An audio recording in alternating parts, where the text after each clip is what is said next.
구약에 나오는 예언자들 가운데 에레미야는 유난히 고난을 많이 겪은 예언자로 알려져 있습니다. 그래서 에레미야의 별명이 고난의 예언자, 눈물의 예언자라고 하지요. 자, 오늘도 에레미야가 성전의 총감독 바스홀이라 하는 제사장에게 큰 어려움을 겪는 일이 기록되어 있습니다. 자, 그런데 이런 상황 가운데 에레미야의 모습이 두 가지로 나타납니다. 선지자로 예언자로 아주 담대하고 강인한 모습도 보이기도 하고 또 아주 연약해져서 우울증 환자 같은 그런 모습을 보이기도 합니다. 자, 먼저 1절 2절 보겠습니다. 임멜의 아들 제사장 바스훌은 여호와의 성전의 총감독이라. 그가 에레미야의 이 일 예언함을 들은지라. 이에 바스훌이 선지자 에레미야를 때리고 여호와의 성전에 있는 베냐민 문 위층에 목에 씌우는 나무 고랑으로 채워 두었더니, 에레미야가 예언하는 소리를 듣고 성전의 총감독 바스훌이라고 하는 사람이 에레미야를 붙잡아 왔습니다. 이 일 예언함을 들은지라. 여기 이 일이라고 하는 것은 이제 곧 시간이 지나면 유다가 북방의 민족에 의해서 멸망당할 것이다. 우리는 흔적도 없이 사라질 것이고 왕과 백성은 포로로 끌려갈 것이고 성전은 무너져 내릴 것이다. 이런 예언의 말씀입니다. 그러나 성전의 총감독 제사장 바스훌은 이 하나님의 경고의 말씀을 듣고 회개하기는커녕 오히려 국가를 대적하고 불온한 사상을 전파하는 자로 여겨서 구타하고 옥에 가두어 버립니다.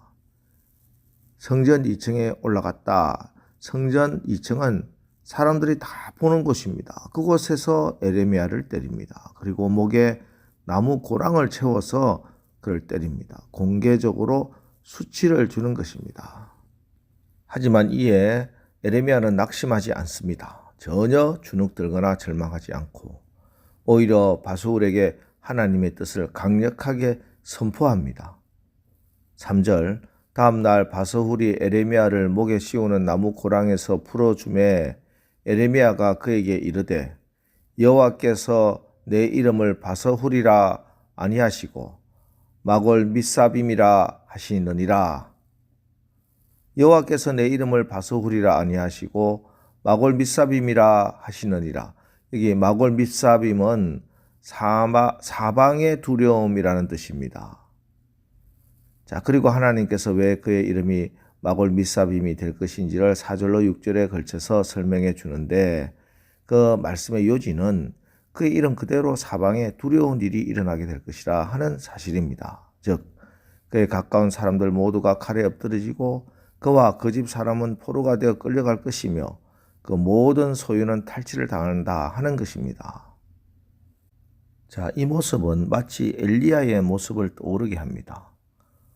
온 나라가 바알과 아세라 우상으로 가득 찬 아합 왕 시대에 하나님의 선지자 엘리야는 갈멜산의 단신으로 바알 선지자 450명과 맞서 영적 전투를 벌였고 하늘에서 불이 내리고 극적인 승리를 거둔 모습.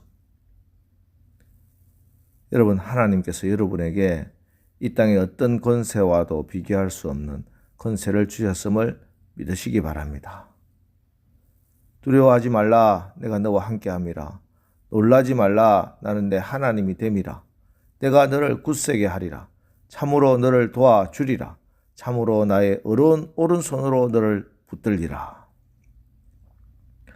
내가 너희에게 뱀과 정갈을 밟으며 원수의 모든 능력을 제어할 권세를 주었으니 너희를 해할 자가 결단코 없으리라.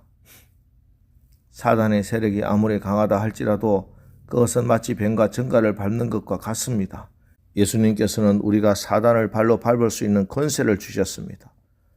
오늘 여러분에게 모든 원수의 세력을 제어할 권세를 이미 주셨으므로 오늘 새벽에 예수 이름으로 마귀에게 명령하며 선포하며 기도하시고 응답받는 오늘 새벽 기도 시간 되시기를 주님의 이름으로 축원합니다. 자, 그런데 이렇게 강력한 선포를 하고 있는 에레미야의 이면에 또 한면에 인간의 연약한 모습도 나타납니다. 14절 15절 내 생일이 저주를 받았다면 나의 어머니가 나를 낳던 날이 복이 없었다면 나의 아버지에게 소식을 전하여 이르기를 당신이 득남하였다 하여 아버지를 즐겁게 하던 자가 저주를 받았다면, 이건 우리가 욥기에서 살펴본 것처럼 욥이 자신의 생일을 저주하는 바로 그 모습입니다. 한편으로는 강한 선지자의 모습이지만 또 한편으로는 어찌할 수 없는 연약한 인간의 모습 우리가 볼 수 있습니다. 이렇게 전혀 낯선 두 가지 모습을 오늘 본문에서 우리가 보게 됩니다.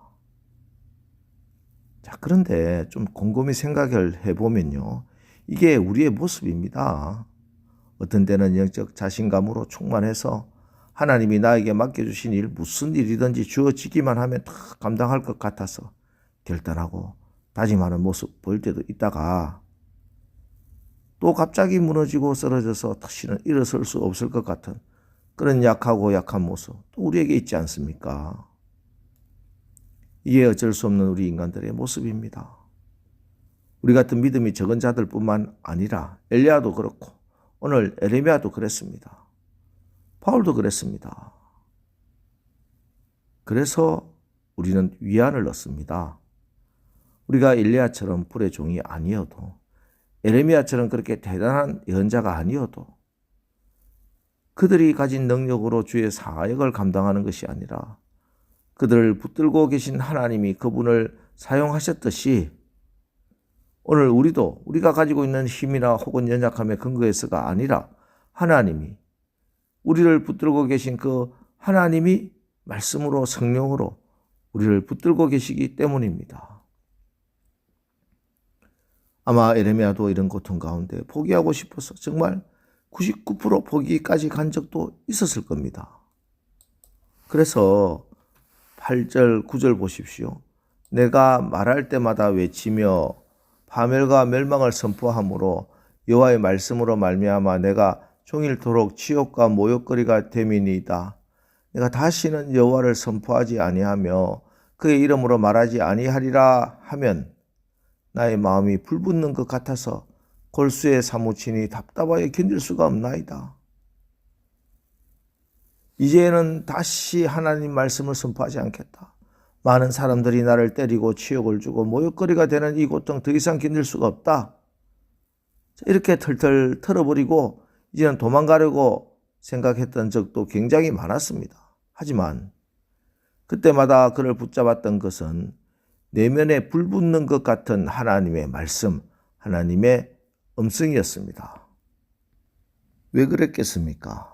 그의 마음에 성령이 계셨고 그의 마음에 하나님의 말씀이 함께 머물러 있었기 때문입니다. 주변의 환경 때문에, 연약한 나의 의지력 때문에 포기하고 싶고 이제는 더 이상 하기 싫은 그런 감정이 생긴다 할지라도 하나님의 말씀이 마음속 깊이 그의 마음을 지배하고 있었기 때문에 그는 도저히 여기서 멈출 수 없었던 겁니다.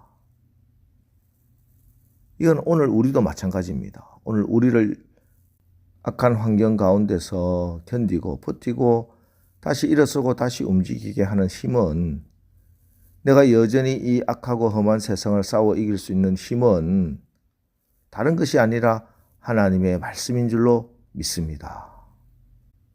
여러분, 성령께서 오늘도 우리에게 말씀을 기억나게 하심으로 우리가 다시 회복하고 일어설 수 있도록 인도하십니다. 오늘 말씀으로 악한 사단 마귀의 세력을 물리치시고 또 내가 알 수 없는 무기력 또 우울함이 밀려올 때는 성령께서 여러분에게 꼭 필요한 말씀 생각나게 하셔서 모든 무력감을 이기고 승리하는 하루 사시기를 주님의 이름으로 축원합니다. 기도하겠습니다.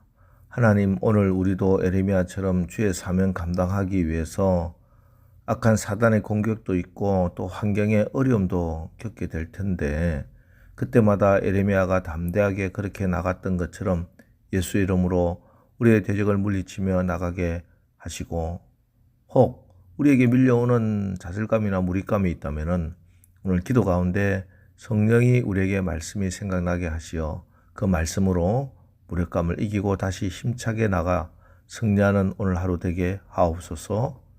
예수님의 이름으로 기도합니다. 아멘. 자, 이제 오늘 말씀을 붙들고 주여 오늘 하루도 우리가 환경과 우리 내면의 연약함을 이기고 승리하는 그런 삶을 살게 하옵소서. 우리 합심해서 기도하고 나가겠습니다. 우리 기도하겠습니다.